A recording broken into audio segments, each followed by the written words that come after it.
Homeless people, their greatest need is not food or shelter. Their greatest need is to be plugged back into life and back into human beings, because they've been unplugged from their family, unplugged from their job, unplugged from their world as they knew it, and they feel like freaks. And so what we try to do here at Good Sam is plug them back in to a normal life.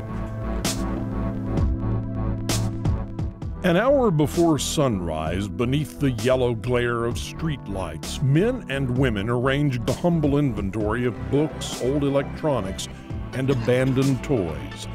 It's a simple job, but working at the Good Sam thrift store means a lot to these people. Most importantly, it means that tonight they'll get a shower, a hot meal, and a roof over their heads. For those that don't have any kind of income, if they report to the front desk at 7 o'clock in the morning, they're assigned a chore to do for the day. They're showing that they're putting forth effort, that they're trying to cooperate, that they're trying to be part of community, and that they can stay as long as they need to stay.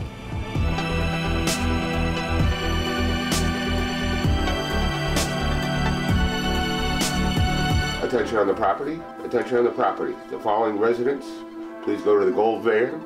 Carol Murphy is the executive director of the Good Sam Rescue Mission in Corpus Christi, Texas. They can check in 24/7. We're open around the clock. They don't have to go through a caseworker. All they got to do is just show up. First thing is, welcome to Good Sam. Could you take your shoes and socks off, please? And empty your pockets. Let us go through your backpack. We have major security issues here. This is a real dangerous part of town, and we want everyone that's staying here to feel safe. You just come from the hospital, right? The Good Sam thrift store is just the tip of a social services iceberg.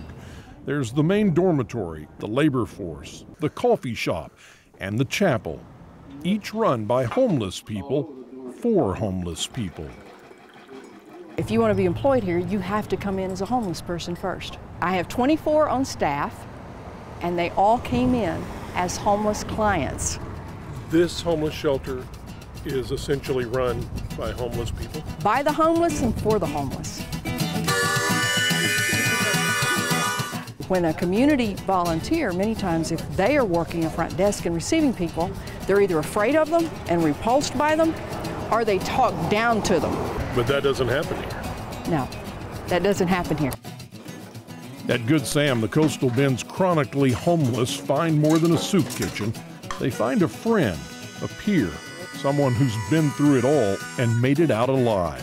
People like Donnie Cooksey, the rescue mission's chaplain, program director, and chief operating officer. Donnie came to Good Sam hopelessly addicted and on the verge of giving up.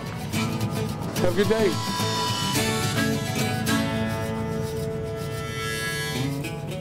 When you hit rock bottom, the only choice is just to lay there and wallow in it and hope you die, or decide to let somebody help you.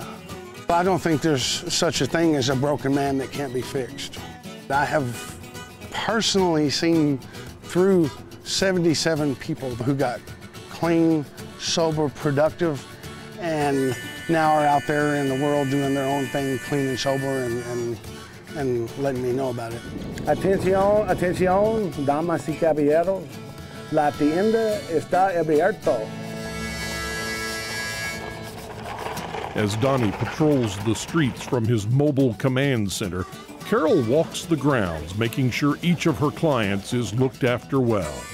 A behind-the-scenes tour at Good Sam reveals an impeccably clean, organized operation, staffed and used by people working on a second, third, or even fourth chance at life. Richard just got his 9th 100 from the health department. 100? 100, 9 in a row. You find me a restaurant that has that kind of score. Okay, we're going into the men's section. This is one of them. We have a dormitory in the center, and then all of the rooms on the perimeter are little private rooms.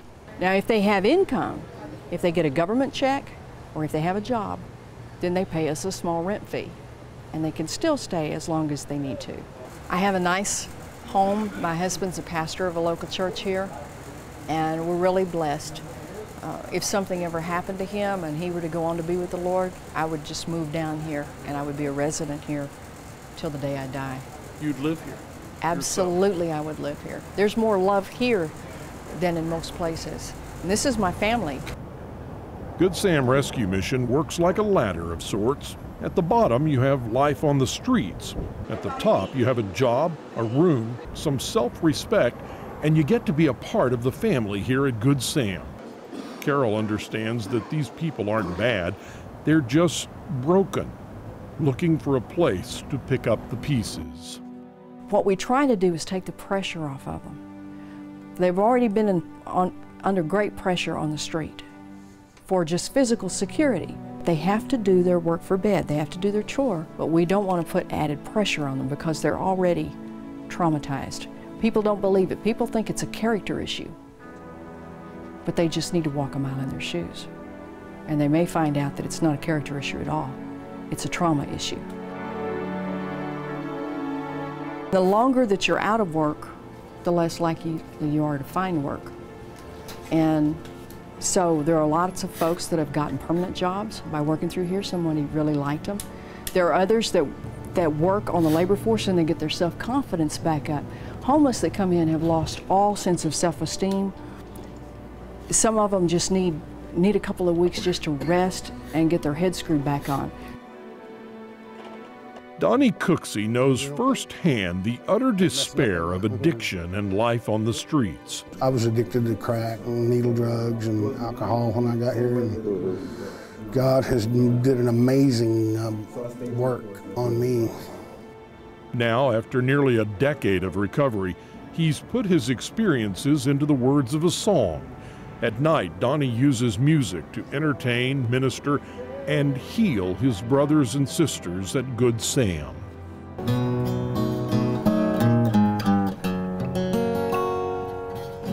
A cardboard box is what he called home. When the cold wind was blowing, it kept him warm. He was wrapped in a blanket he found in a dumpster behind the Kmart store. This is a big family.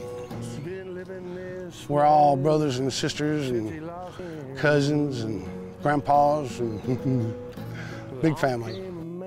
The best thing I can think of, and I tell people this a lot, I don't know if everybody's familiar with Rudolph the Red-Nosed Reindeer, but there was a New Year's Eve special and a Christmas special that he did called Rudolph and the Island of Misfit Toys. The toys that got dropped off that nobody wanted that were slightly defective. This is the Island of Misfit Toys. That's the day I found Jesus, when he led me to the Lord. I no longer had to be a broken man anymore. The Good Sam thrift store is full of unwanted items. Toys whose kids outgrew them, TVs that can't compete with high definition, and vinyl records collecting dust. But someday, someone will come along who finds value in these forgotten things, the same way Carol Murphy finds value in lost, hopeless human beings. At Good Sam, every client is a diamond in the rough, and there is no such thing as a truly broken man. Praise the Lord, I'm not a broken man anymore.